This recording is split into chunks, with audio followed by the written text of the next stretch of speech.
You can see the slideshow, Joe? Yes, looks great. This is so fun. Oh, yeah. I hope. No, you'll be fine. People are starting to come into the room. So good morning, everybody. Thank you for joining us. There'll be a few more minutes before we get started. Today we'll be recording today's session. So if for some reason you get bumped off the internet or lose your connection, you can watch it later on our YouTube channel. This is our last garden talk for 2019. We'll resume in January with our first one will be on rose pruning. And we are open for curbside. So if you're looking for books, new videos, new audio books, with the help of the Commons Foundation, we got lots of great new titles coming in. But yeah, we do curbside from 12 to 4. You can pick up your books and return your books at that time. And yeah. We got lots of stuff coming too, so. And today's event was made possible by the Friends of the Larkspur Library, and it's in partnership with the UC Master Gardeners of Marin and the Commons Foundation. So they help put all these things together. So don't forget to follow us on our social media. We've tried to post as much of our events that are coming up on our social media. Plus you'll see new things and things happening around the library. Like our quarantine piles. And then today we're asking everybody to please use the Q&A when you ask your questions. That helps us get through them, and be patient. So sometimes we skip some questions, but we try to answer as many as we can. So good morning, everybody. I'm Franklin Escobedo. I'm the Community Services Director here at the Larkspur Library, and I'd like to welcome you to our garden talk today. Today we are joined with our UC Master Gardener, Dot Ingles, and IJ author, and Joe Jennings, a UC Master Gardener and the president of the Commons Foundation, who will be interviewing Dot today. So want to give it one more minute, Joe, before we start? Or Yes, that'd be fine. Okay.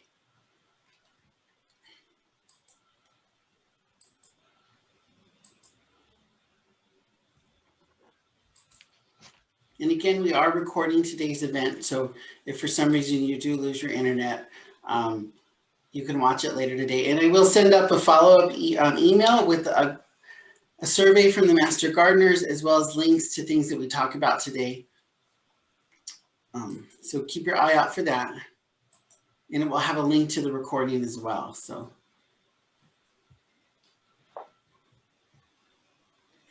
And then we'll resume our garden talks in January. So keep an eye out on the calendar for things that are coming.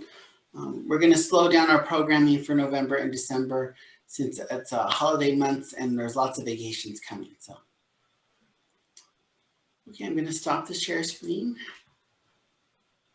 I'm going to really try to hide myself, guys. So I'll hand this over to you, Joe, and welcome Joe Jennings and Dot Ingles. Thank you. Thank you so much, Franklin. Hello, everybody. I know it's a cold, kind of gloomy day in Marin County. I don't know where the rest of you all are from, but I hope you enjoyed today's interview. We have Dot Ingles, who's a UC Master Gardener and the author of Dig Into Your Garden Info, article today in the Marin IJ. Our author interviews are an attempt to go a little bit deeper into and behind the articles that appear from Master Gardeners in the Marin IJ, and give people a better sense of what motivates the author to write about the subject, what are the additional things we couldn't get into the article because it was too short, and also answer your questions about specific topics. So Dot, so good to see you in these strange times that we live in. Mm-hmm. Can you tell us briefly about yourself and your garden habits before we dive in? Hi, everyone, and I really appreciate all of you coming. Gardening is my passion, has been since I was a child. I'm Italian, even though Ingles doesn't sound like it. And my family gardened. We lived off our vegetables from the garden year round, and canned fruits and everything else. And being outside is so important to me, and I'm sure to many of you even more so this year. So becoming a master gardener was something I had always wanted to do. And I, in 2009, retired and decided it was the perfect time. Although now I realize I should have done it long before. I've met so many amazing like-minded people like Joe. And I truly love to write. So one of the first things I wanted to do is write for the IJ. This topic, many of our topics, I don't know if you realize, are suggested by questions that come to the Master Gardener Help Desk. They're things that the Help Desk sees people needing more information about, so we respond to that. And something like this is also came up as a topic presented to me. But since I do garden journal, I grabbed at it right away. So my gardening habits, I have a vegetable garden and I have flowers, and perennials, annuals. I have trees, I have fruit trees. My little lot is a postage stamp. And with careful planning over the 40 plus years I've lived here and constantly changing, I think gardens need to be dynamic. I have a lot of stuff. Okay, so what got you into journaling about gardening? What got me into journaling a long time ago was when I realized that I think I'm going to remember the variety of something. Let's just say a rose bush. I want to plant a rose and somebody says, oh my gosh, my favorite rose is such and such. Oh, next year I have a hole. I'm gonna plant that one. I ask them all about it and why it's a good one. And because my property's small, I don't have room for big rambling things. I don't have room for something that only blooms once. I like stuff that repeats. Next year, I go to the nursery. Heck, if I can remember what that was. So about maybe 20 years ago, probably at least, I read an article about a longtime gardener's favorite rose was Rosarium Uterson. And I thought, oh my gosh, I love the pictures. I loved everything about it. So I wrote it down. Amazing. It's in the ground. It's gorgeous. I love it. So that's when I realized, and I was young then. Now I'm not young anymore, but it just helps. It helps me remember where resources are. It helps me remember where I put things that I don't want there anymore. So, and now in the age of technology with our cameras and our websites and our, Word documents and everything else, it's so easy, even if you don't want to handwrite things. So, so in your view, it's more than just record keeping. Absolutely. It's imagination keeping. It's dream keeping. I put my prospective dream wants in there. I take pictures in other people's gardens and try to find out what it was. It's basically almost like a diary of not just your plants and all that kind of stuff, but it's a diary of your dreams. And you include a flop list. Yeah. Oh, totally. I have a flop outside right now. I planted broccoli and it got so big and gorgeous, the leaves, and I could just start to see little things coming up for the broccoli. And I went away for 5 days and I came back and all the leaves are gone.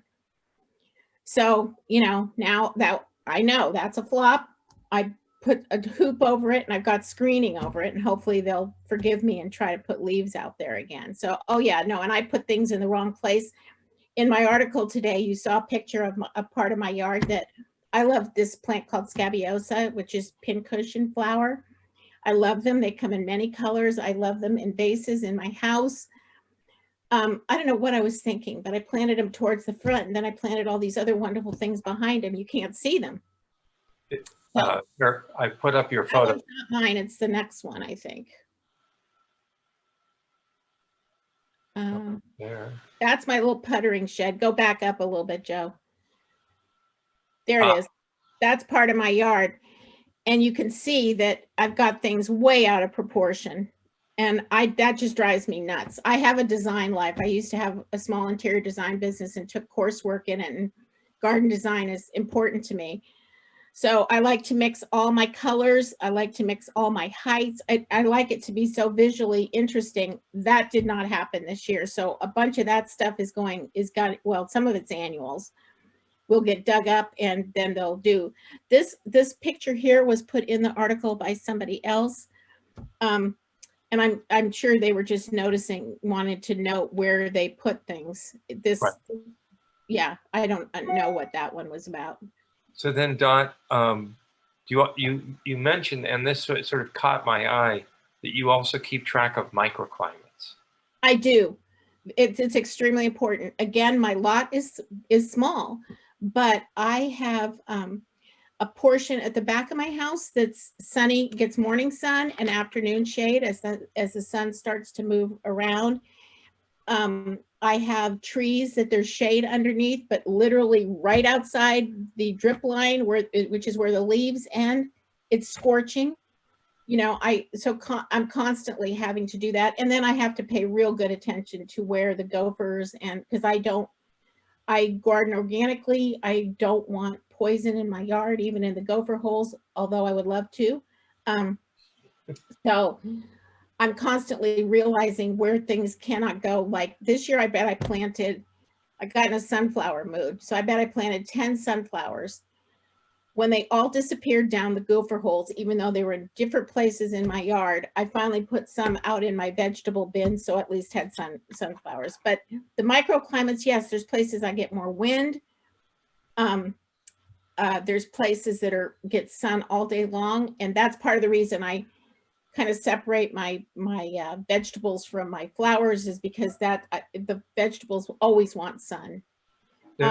But I plant lettuce tucked in some of the shady places, because otherwise they'll just bolt in the summer. So yes, your microclimate in your yard is very important. And then do you track it through the seasons?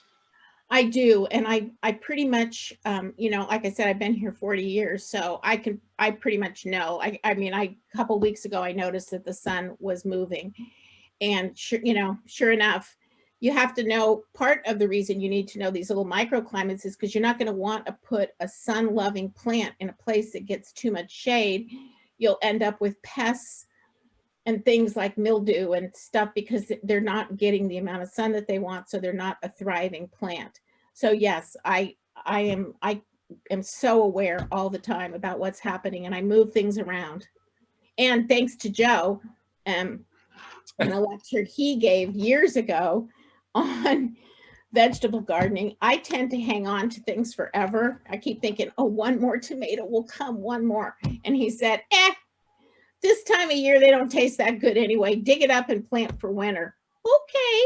So, as soon as I feel like the soil, I stick my hand in the soil, it's getting a little cooler, the air's cooler, the days are shorter, everything gets the yank. So in your article, you talked about it's a very good backup to your seed saving. Yes. Can you talk about that? Because seed saving has become very interesting during this pandemic for some weird reason. It could be that nobody can find some of the seeds they want. I think that's part of it. I grow basil. Again, I'm Italian, so I make a lot of pesto and give it to people and stuff. And I bought my seeds early, or no, you know what? I think I still had some from last year, and that's a kind that lasts.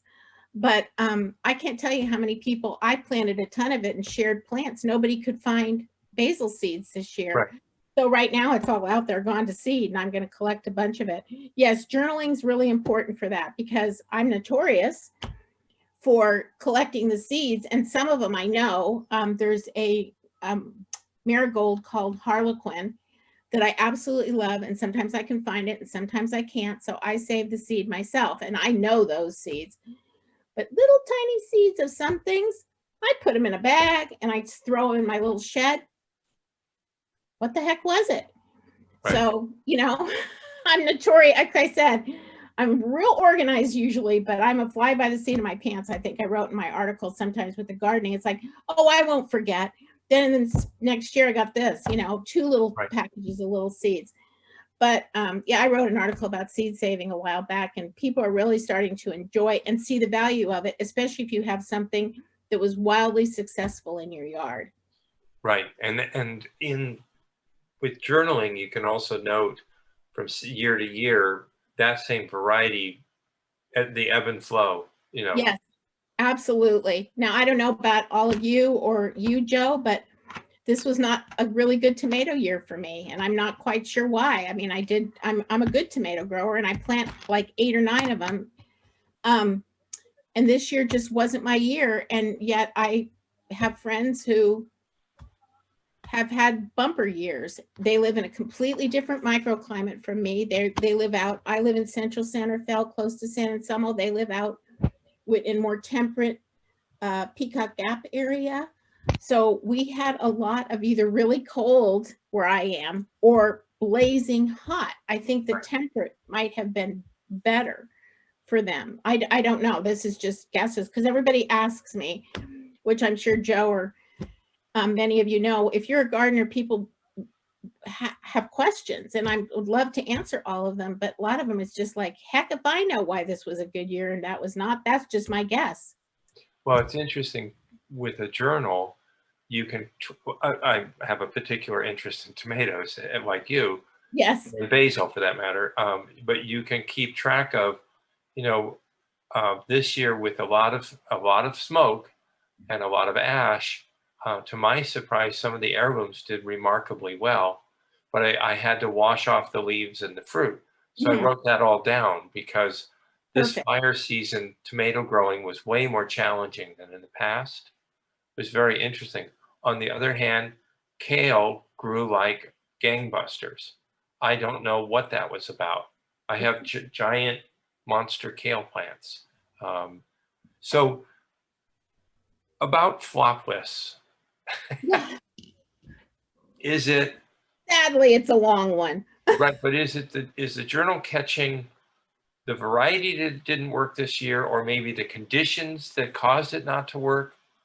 What are you catching? A little bit of both, but mostly it's just that the variety didn't work. You know what I mean? I mean, it's like, you know, or also even notes of like, I plant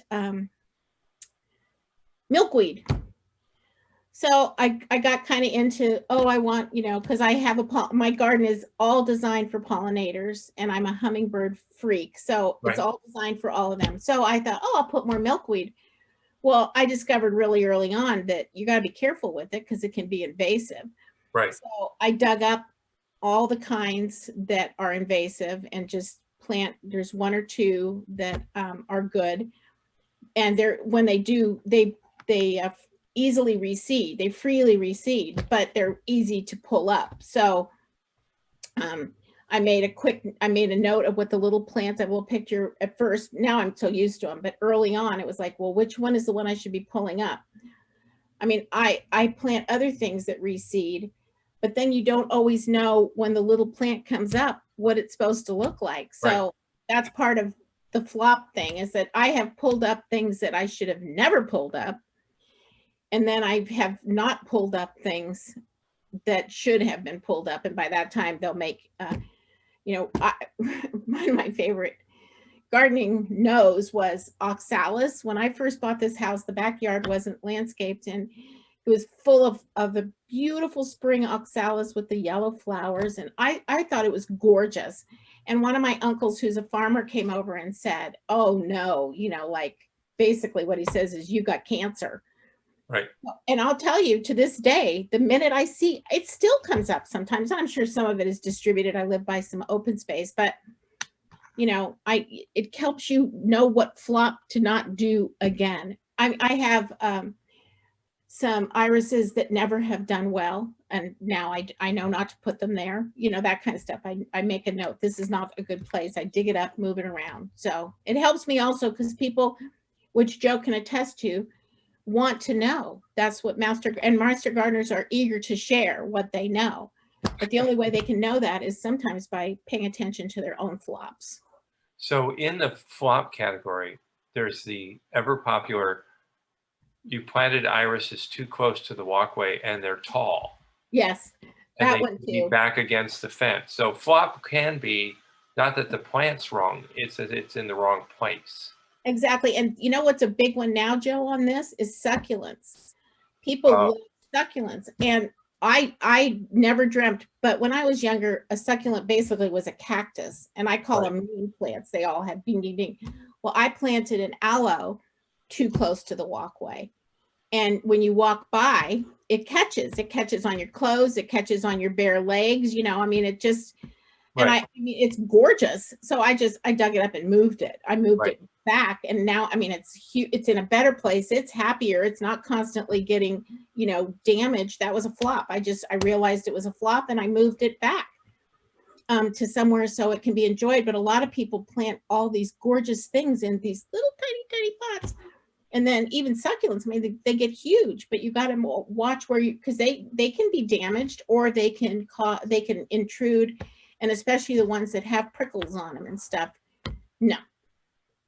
So I think one of the questions in journaling and the crossover to design is when you're thinking in small garden areas and you have an idea, it helps to draw it first and then hang on to that drawing, because that was the idea, and then watch to see how it comes in, and then you can kind of take notes on, you know, in fact, you know, I've got the balance wrong, or like you said, I don't have varying heights, or the textures aren't working this year. So it's a combination of, there's a design element to journaling that then you can use to track outcome. Absolutely. And I was telling Joe earlier, I'm helping with 7th grade math now, and I've completely had kind of gotten out of the habit of graph paper, but now And God bless you for doing that. You know. but I've kind of pulled out my graph paper again, because it's like, oh my gosh, it's so much easier to just do a quick sketch of roughly, you know, make circles. You know, you could, even if you guesstimate, it doesn't have, nothing has to be exact. Right. But so you say, oh, that's, you know, I'm talking, if you're on a hike or you're doing garden tours, I do a lot. I love that. Or I'm looking at pictures even in a magazine. I'm thinking that looks like it's roughly 10 by 10. So you can 10 by 10 on your thing. And I'm thinking, so if I put this here that gets 3 feet, and I put this here, that's all going to be full. I don't have room for that. You know what I mean?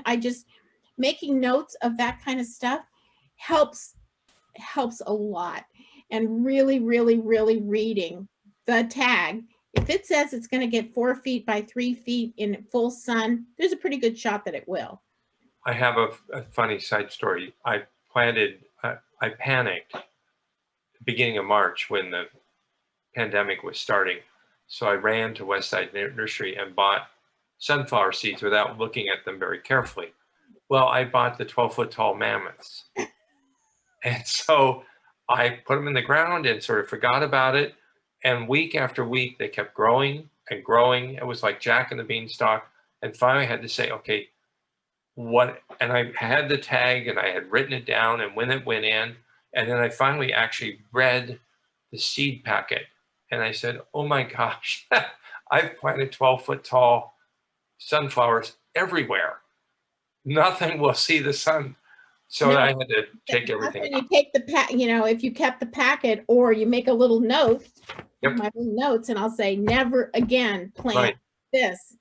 And then I'll think, gosh, I want sunflowers. And I keep a thing. There's a few, there's a variety of sunflower called teddy bear that's kind of fluffy and like a pin cushiony kind of thing.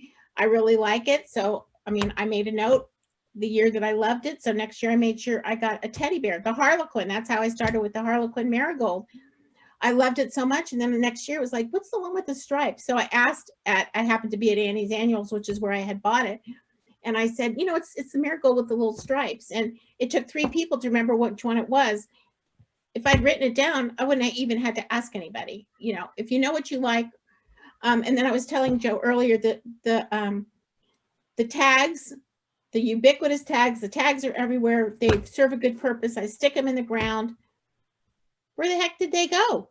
Right. So now I don't stick them in the ground anymore. I write on the back with my trusty felt tip pen and keep it in my journal, you know, the Harlequin marigold, you know, plant. And then in the seed, when I save the seed, I put a note in it, roughly what time I stuck them in the, I have a little greenhouse window in my shed. You know, so I can start things a little bit earlier.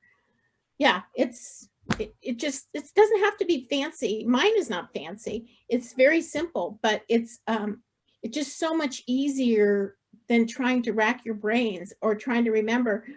If you have a favorite like for example, I save articles from magazines and I'll circle the things that I really liked of a variety. And then it's like, I can't find it. So I keep track of places sometimes that I find them, or resources. I look back in the resources of a magazine to see where they got them. And but if you don't keep track of that, I'm telling you, there's no way, especially nowadays with there's so many opportunities. How would you ever remember on your own? So Dot, one of our listeners, Gloria asks, is Harlequin an All-American selection? Oh, I don't know. Okay. It's been around for years. I plant it every year. They're just fun. They're you know how Harlequins have the stripes. Right. They're bright orange gold, and the stripe is burgundy, and I love them. And the marigolds also help keep pests off vegetables. They do, but I don't plant them down there. Okay. And then there was a question of what type of milkweed do you like? Oh gosh. Look in your journal. Look in your journal. I know it's not there. Oh no. Okay, you've proven our point. Oh my gosh. I'll think of it. Okay, it'll It's not come there back. because I know the name of it. I'll think of it. Give me. It's here, and if not, I will send it to Franklin to put on the follow-up. So Jane writes, are you keeping your journal on a computer? Is there a special app, or is it in a book form? Or is it sort of multimedia? Yes, it's that. So I have always kept just a ring binder with my little trusty book that was given to me as a gift. I've got sheet protectors, you know, for all my articles and all this kind of stuff and what they're about. It's got the pockets for my notes. I keep a thing in there with my pencils and my compass for sun things and my loop for looking at bugs on my stuff.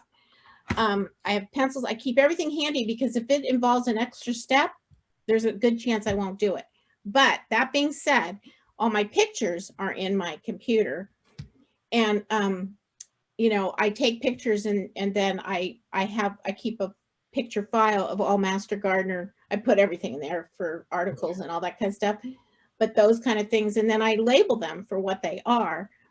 But in the process of writing this article, I thought, I wonder if there's online sources, and there's ton.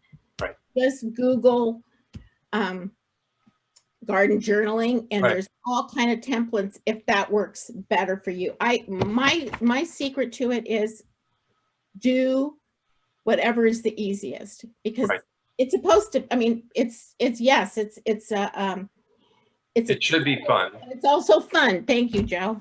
Yeah. And for anybody that knows me, I'm all about making things fun, or I won't do them. So Dot, the other thing is, for example, my journal of my vegetable bins is an Excel spreadsheet because there are only 8 bins and they don't go anywhere. So from season to season, you can then compare from year to year. What did I plant last fall? How did it do? What did I plant this spring? What tomato varieties? So I keep track by bin, cross season, by year. It seems a little anal, but it works for me. Well, the fact that Excel is, I mean, I'm halfway decent on a computer, but Excel is, my husband was an accountant, and so he lived on Excel, and I never ever, I can move a few things, so that would be way out of my realm. Mine is just, you know, because I have bins too. Right. Kind of put in every year, I just circle and put which in the bin, and that way, you know, but pretty much, yeah. I only have 5-6 bins. So one of the listeners asked, is there a journal template that you liked? Have you looked at any of them in any detail? No, I looked at them briefly, but it, you know, again, I would look to see what you're willing to do. I mean, some of them I thought were extremely detailed, and I don't know that I would have ever done them. Some of them were, but I actually think maybe now that you guys are talking about this more, I'll take a closer look just in terms of maybe it's easier than keeping this. Although I always like my color photos, and if I do, like, I don't think these people are there anymore, the O'Briens, but I went up to their iris garden in Sebastopol, and so I keep this kind of stuff so I remember and see the varieties, and then I can circle the kinds that I've bought. And but now see, there's a flop. I've tried irises everywhere. They just don't do well here for me. Okay. So I'm down to one variety I have no idea what it is, but it was given to me by my aunt a zillion years ago from her garden. So I can't part with it, but I don't get many irises. You know what I mean? So when you're looking at climate change, Yes. do you start to keep track of, when did I plant tomatoes this year? The year we didn't have any rain in January, the weeks of hot weather. Are you starting to track those things? I don't write them down, but I'm certainly being very aware of, like this year, one of the things that the master gardeners always, because I've written several articles on tomatoes, is, don't plant too early when the soil is cool. Well, this year it was warm much earlier, so I planted earlier. Yes. And I had to, I told you my tomatoes didn't do great during some of that heat. I got some sun scald, so I pulled out my umbrella and actually shaded them for a few days. So yes, I think that. Oh, and then also in terms of that brings up the microclimates. I've had to move some things because it was too hot in places in my yard where it didn't used to be too hot before. Right. So this is an interesting thing where journaling is a way of sort of prompting your memory, but also you have to be mindful. This season could be completely different for some weird reason. Absolutely. And then the other one that I've really kept track of on paper some is I had a new sprinkler system put in this year, and most of it is drip. Drip is a wonderful thing. It's definitely a water saver. But for some things, when you have a whole area of emitters, but then it goes into part of your other microclimate, the more I'm just picking one. It's in my backyard right now. Under the tree, it's plenty of water, but for the part that's out from the trees. So I've made careful notes because next spring I've already got the guy booked to come and reset some of it so that I'm getting more balanced watering. But I would have never 100% remembered that probably exactly where it is. I bought these, the little flags that they put like for the gas lines and stuff. I have some of those out there, so I know exactly. I'll use that as a memory as well. I'll put that there, and sometimes I'll even write on the little flag. So, for example, when my gardener comes, he's mostly just mow and blow, but because I do most of it. But I'll put it there, and I'll say, "This isn't getting enough water." I put a flag. Any kind of thing like that. I mean, that's maybe not. It's not writing down, but it's its own kind of journal. Well, I think that's why I said it's multimedia, because you shouldn't think of it as the big leather binder with you in your quill pen like Thomas Jefferson. It's in fact, you can leave notes in the garden, you can leave notes on your computer, you can have a binder, you can have seeds that you're keeping with little tags on them. Right. It's really being mindful and writing things down to prompt your memory. Absolutely. And for me, it's not only my memory and my yard, it's remind me to tell somebody else not to do this. You know what I mean? Right. I'm serious. Or for example, like I love dahlias. I just can't have them. The gophers have them. So, so when someone will ask me a question about them, I mean, I now don't plant them anymore. So when somebody asks me a question, I'll say, well, what's your sun exposure? I go through the whole thing, but also it's like, so what's your tolerance for critters in your yard? What's your tolerance for this? I mean, I'm sure everywhere. I was with friends last night, raccoons they're in the tear up lawn business right now. I mean, know where to put things, know where to move things, and see what you did last year or whatever, so you can share that information with other people as well. So Dot, this doesn't have to do with journaling, but are you a user of gopher baskets? No, when my husband was alive, he once in a while would set me a trap, but I refuse to deal with the trap once the gopher's in it. So Right. pretty much now I bit by bit, I figured out, like, I planted where the sunflowers were. Now I put in, oh my gosh, the Italian flower. They're all over Italy. Oh, I'll think of it. I'm sorry. See, here you go. But I planted some of those. They haven't eaten them. So Right. next year, more going in there. I'm going to fill in that whole area with them. It's so much hit or miss. But no, I have not tried to go for back. Oh, you mean to plant in? Yes. Oh, yes, I've done that. And I may try because I dug up my final my tubers this year and for the dahlias. And I was actually thinking about that. I'm not a good hole digger, but I can have my grandson come and dig me a hole and put the basket in it. Have you had good luck with that? I have actually. Gopher baskets, if you're going to plant something in the soil here in Marin County, within one season, it's like somebody put a sign on 101 and all the gophers and critters will show up. So I use gopher baskets a lot, and then also caging around the outside because other critters show up as well. Yeah, that's what I've said, kind of what I did with the broccoli down there. I just put a cage over it and then just put some meshing so I can take it off. It's easy to access, because if solving the problem makes it untenable to enjoy, then that's the end of that. Right. Now, how does integrated pest management intersect with your journaling? Do you keep track of whiteflies and powdery mildew and seasons of, what was the problem this season, that kind of thing? What was the problem this season? Most of my problems this season were critter thing, because I've got a lot of that worked out.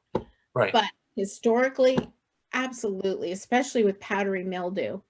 I used to water freely by hand, or whatever, or I had sprinklers everywhere. And then you're fighting the battle with roses. Like, just again, because so many people have roses, you end up with the rust, and you end up with the this, and you end up with the that. So hit or miss. And I don't like to treat. So yes, integrated pest management changed my life. When I was first a gardener, my dad, like for roses, he used the systemic stuff. They always had fabulous roses. And then I get here and I'm planting roses and I'm like, oh, this and that. He's like, oh, here, use this. So I did. But then it just, one unbalanced thing led to another unbalanced thing. So when I really started just gardening organically,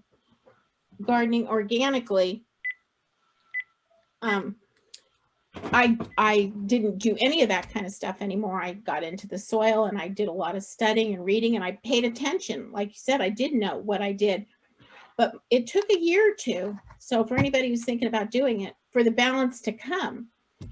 But once you do, I don't suffer any really of that stuff anymore.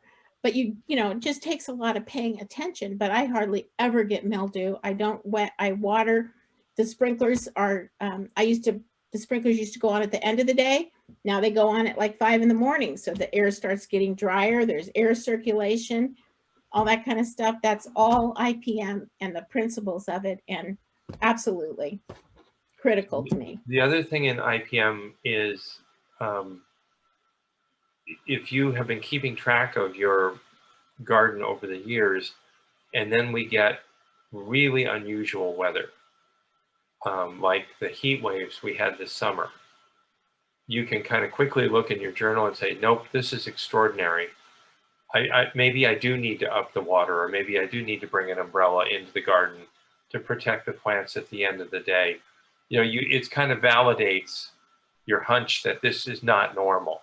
Absolutely. And the other thing is that just nature is nature. And sometimes you just gotta, you can be as prepared and organized and everything as you could possibly want. And then you get, I don't remember ever having this, seems to me, this much heat. Right. Like this late in the season and stuff. And it just, that is that this year? Is it coming? There's like no way for us to know. So, you know, being flexible with your preparedness, or being flexible with your, I call it tolerance a little bit. And as you figure it out and as we experiment going forward, I think is going to be critical. So on, in our garden, in my journal, I keep playing with how much water do I really need. And I've come to the conclusion that every year is different. Mm-hmm. And so do you use your journal kind of to say, you know, the 20 minutes a day, every third day didn't work this year. I needed more. Some of that is, yes. Some of that I do write down, but I, again, as I note it or write it, I move things around. That clearly, you know, so that little piece of garden that you saw there, the Nepeta was probably got too much water. It got too big. I'm used to, in Truckee, I have a bunch of Nepeta, but it doesn't get that much water. So it stays more compact. It was a more compact. I planted the wrong variety. It's too big. But some of the stuff on the edges, you need, I mean, so it needs more water, like the scabiosa, let's just say. So I move things around. I've noted that this needs less water, so I move that to the periphery where it can be less watered. And then sometimes I will say, I just supplement by hand. Right. So a good friend who lives in Truckee actually asked me to come up and look at where she wanted to put in a garden. And then I researched gardening in the Sierras. It seems a little dodgy. On what based on what? Terrible soil, harsh conditions, can be a drought, and these trees that are trying to suck all the nutrients out of the ground. But Yeah. And then there's deer everywhere. Well, this is my first year. I've been in this garden in Truckee, this particular house that we're in now since 2011. I've never had deer. And all of a sudden this year, the Aquilegia, the columbine, they just ate it all down, but then they didn't eat in the front. I have this one bin that has hostas, one of my absolute favorite plants, hostas. They chewed it down to the ground, and in the back where I have a ton of it, they didn't eat any of it. So I have some great resources, Joe. We'll talk later for Truckee, but I have amended my soil. He's talking to his dog, I guess. Yes, my dog is barking. I'm sorry. Amazon delivered something. So another good question came up. We're always telling people add compost, and then there are other amendments you can do. Do you use your journal to keep track of that? I'm trying to think. I will say that I did write down, so this year I got some new bins, and I went to the soil place, you know, to get them filled, and they're huge. They're 8 feet long, you know, 3 feet wide. They're the biggest ones. I was so excited because I thought virgin soil, if you've ever planted in soil that's fresh, you could be very deceived by this lush thing. The next year, unless you amend your soil, you think, wait a minute, I planted this here last year and now it's not so much, you know. I was not happy with the results. And now, so I noted my soil. I pulled out my pH kit. I'm going to do it this afternoon. I have to figure out what's wrong with that soil. But I noted what I bought so that I make sure I don't buy that again. It was designed for veggie gardens, and it wasn't, and that's where I put it. They're all vegetable bins. Hang on one sec, Dot. That's all right. Anyway, I can finish telling you. So, you know, I make a note of that. And as I'm saying this, my mind is just racing for what the Asclepias, the milkweed kind I have.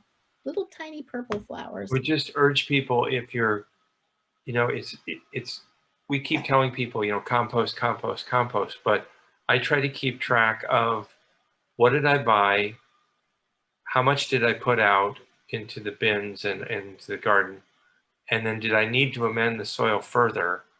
And so I put compost out twice a year. Me too. And I try to keep track of it because some years it's not been very good. And I just, Exactly. But I don't know what you buy. I tend to buy the same product from West End. It's called Pay Dirt, and yes, it's got manure in it. It's pretty balanced. But one year I put out so much, and I think I kind it is a manure product. Manure has a chemically component to it, not in terms of a fake chemical, but the nitrogen can be burning. I put too much. So boy, did I put down, not one bag per bin, half a bag per bin. right. And I like Joe, I like to compost twice a year because especially if I have perennials that I've kind of cut back, I give them a side dressing, and that way stuff will have more of a second life. So it's good to use your journal to have sort of a macro calendar. Yes. So okay, it's October 1st and March 1st or whenever the compost goes in. I'm going to prune the citrus in the spring after the bloom. I'm going to, your journal can have a calendar of kind of by month things that you need to remember. I have a little calendar, one of the freebie ones that you get all the freebie ones. I just hang them in my little shed, and like when I feed my roses, I just, put F or R or whatever I put there, because I'll think, gosh, did I feed them at the end of the month or the beginning of the month? Because I do, Bingo. And it's journaling, and then this sort of calendaring and making sure it's not just something you did and then never look at. Right. It has to be on your cruise path. That's why I said if it's not easy and it's not fun, you're never going to do it. And that's why if you do want to look at something, some of the ones looked adorable, the structured ones online. I'm just, like I said, more of a let's just see what works for me. And if it involves, I mean, some of the pages are filthy because I write with my gloves on, you know what I mean, or something like that. But otherwise, you're not going to remember. Right. As the milkweed. So the other thing you mentioned, and I love this in your article, is that you might find poetry or other articles that you want to save. And so this is that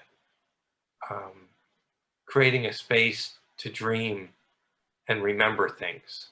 Absolutely. And I have a lot of garden art.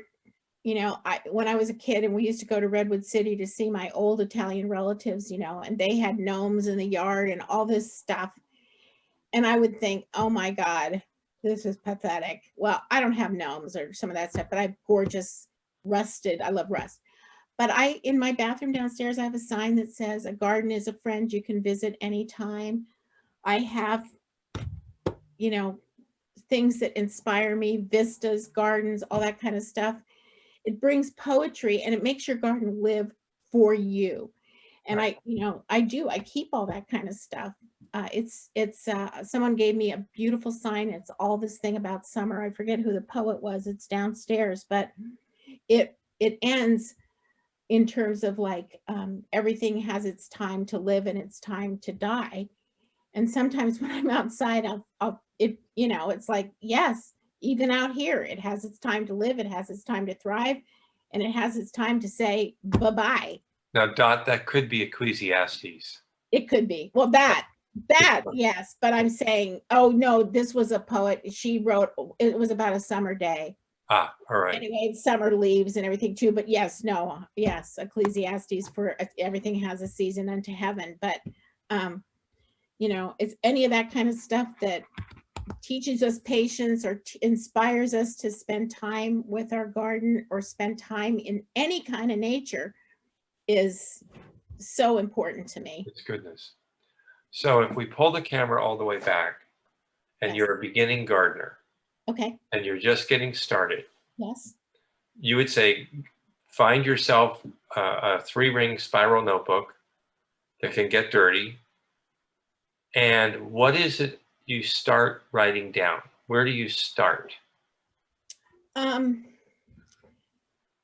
That's part of the reason I'm interested in the question is because I kind of like to think that I'm a new gardener every year, every day, because I like to always look at things with fresh eyes and imagine and picture. But I would first write down, you know, what you have. Here's Right. what I have. Here's where it is. And just starting, I mean, this is kind of off the top of my head. I'm thinking that's exactly what I would do. This is what I have. And just sit quietly in your space and then think, well, I wish I had more of this. Let's say it's color. Let's say it's texture. Let's say it's fragrance. I want more food, but I only have a deck. How can I put food up there? There's a lot of ways to do this stuff. So just start by literally writing down what you want. This is what I have. It's the wish list. What's my wish list? And I, of course, I know I keep saying this, which I probably sound silly, but and my dream list, what in my ideal garden would there be? And then, so you write that down and a month passes. Yes. Now what? Well, in a month, as restless as I'll be about something, I would have already started moving stuff around, you know, I would have already started. Let's pick the deck. I'd have realized that I can put a pot of lettuce and probably have enough lettuce for my family just in a decent sized pot. I might have put some things out there that were working or were already not working. I might realize I have all this space to fill. So me loving the little tiny marigolds like this is never going to fill my space. You start to learn. So I made note of that. This tag, the little dwarf marigolds, are not enough. I have all this space. I only have this much space and I want food and flowers. You go to our website and you'll find lots of information and articles that we've written about that. And so ways to make it, and then I'll think, well, but I want it to be aesthetically pleasing. Well, my basil right now going to seed is absolutely stunning. And it would be gorgeous in my flower garden. So that's where the fun comes. That's where you start making your tweaks. And then at what point do you start to say, I have this binder, I have a calendar, I have some flags in the garden. You know, you start to sort of move out and create a network of journals entries. Is that part of what's going on here? That is part, definitely. I was talking to Franklin before we started, and there's a woman who was who came and spoke to the Master Gardeners several years ago. Her name is Rebecca Sweet. And she is a landscape designer and a passionate gardener. And I have followed her ever since. Well, I mean, I'll look at her posts and I'm like, oh my God, I love salvias. Salvias don't require a lot of water. The hummingbirds and the pollinators are insane about them, but they come in all different sizes and bloom times and everything else. So I'll think, well, I need something now. It's fall. I need some more color now. So I have increasingly found places to get these unusual things that I want. So I keep a record of all that kind of stuff, of all my different places I can go to find. There's a place called Flowers by the Sea that has everything. There's places that have specialty seed companies. There's Italian seeds. I only like this one kind of zucchini that I don't like the dark skin ones. I like the kind of light skin ones called Grazzini from their Genovese variety. I just plant those. I tried a couple years to save because I only need a few. You know, you get a packet of so many seeds. I tried to wait too long this year. I did not have good luck. I think the seeds were old. You know, I mean, they're gone, but I have the packet down there, so I know next year what to order. And then would you recommend that a person in their first year, sort of at the end of each season, kind of sit in the garden and do a write-up to say, okay, spring, summer, fall, winter, here are the things I've noticed, and just keep an eye on? Absolutely. And the other thing is, for example, let's just say you have, I love sweet peas. This last fall, I did not plant them. I always had planted them in the fall. And I thought, now I'll just plant them in the spring. They never did as well. And I tried starting them in my greenhouse, and sweet peas are just one of those things that do better if you just stick them in the ground. to begin with. So boy, I bought my sweet peas early. I stuck the packets in my shed right in front of my nose, and tomorrow's garden day here, and they're all going in the ground. You know, I noted in my head, planting them in the spring was not as, they didn't do as well, and moving the plants didn't do as well either. Okay, so Dot, Krista brings up a good point. You can also have an indoor plant journal. Oh, absolutely. You mean like house plants or? Yeah. Oh, absolutely. That's my next article. I've got all my research, Okay. my research on house plants. Krista's preempted you. Now, Lori has said, is it the California native showy milkweed or Davis or Asclepia? I don't know. I have, let's see if I have my Annie's catalog here, because that's where I got it. The other, there was, I'm sorry, I can't, they're little tiny purple flowers, and you just cut it back and it just keeps going all year long. And I find, I am so embarrassed that I don't know it. I'm so sorry. But by the way, this is a good example. Those seed catalogs are in a way part of your journal. Oh, are you kidding? I got them. I keep them all year. I keep them until I get the new ones next year. Right. But believe what they say. Believe, you know, and then I've discovered, like again with the milkweed, which I feel so badly about. If you pay attention, they'll tell you. If you look up milkweeds, they'll tell you which ones are invasive and Right. which ones, you know. So I'll give you a good example. One year I got a little carried away at the Master Gardener tomato sale. Oh yeah. And I bought 24 plants. Oh God, Joe. Well, it was carried away. But I wrote them all down and I jammed them into 6 boxes, you know, raised beds.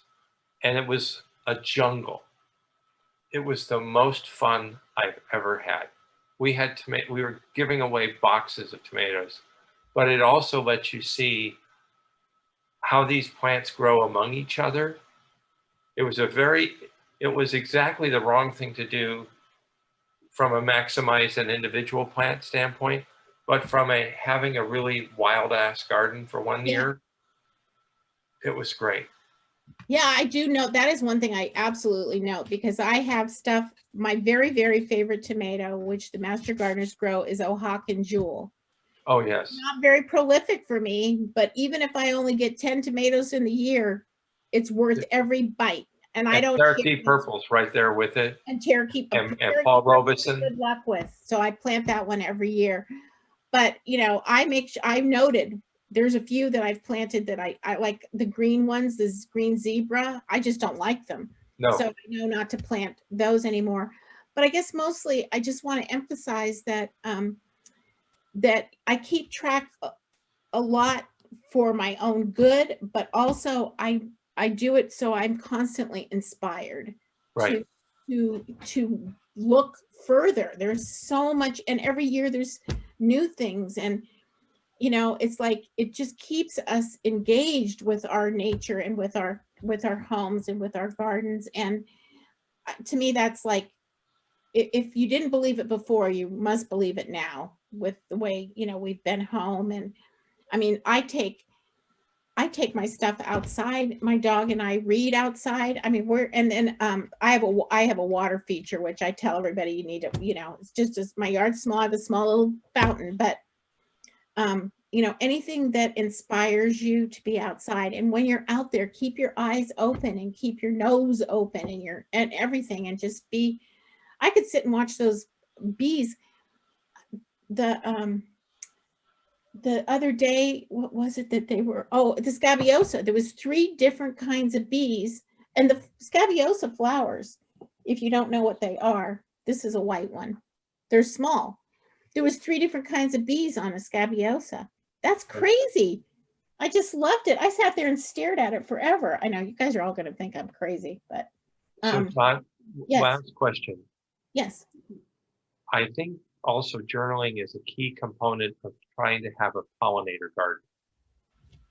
Absolutely. Know what it is you're trying to get. Explain that a bit, because pollinator gardens have to have a balance and variety. And if it's working correctly, you have bees, you have hummingbirds, you have butterflies. Yeah, but so every kind of pollinator has things that they like the best. So for example, things like the scabiosa, some animals like, or what is the flat-headed thing, Joe? It's Achillea. Right. Yes. So they like to land flat. Butterflies like to land flat on something. Right.